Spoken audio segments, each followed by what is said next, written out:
च धीमहि धियो यो नः प्रचोदयात्।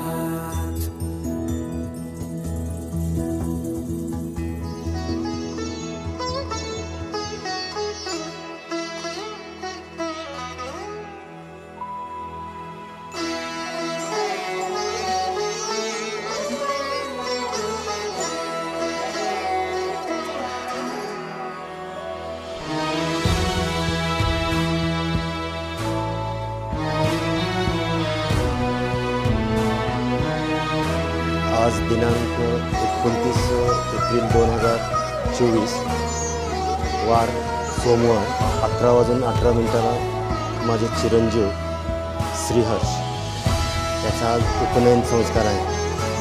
त्याचा जन्म ऑगस्ट 2010 मध्ये झालेला आहे, पण आमच्या कुटुंबामधला तो सर्वात लहान, सर्वात खोडकर आणि सर्वांना असा हवा असा वाटणारा त्याचे आज आम्ही उपनयन संस्कार या ठिकाणी करत आहोत।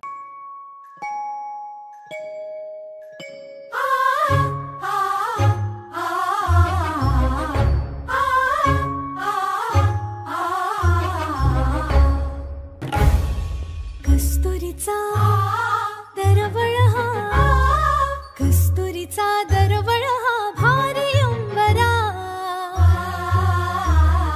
मुंजीच्या शकुनानी हर्ष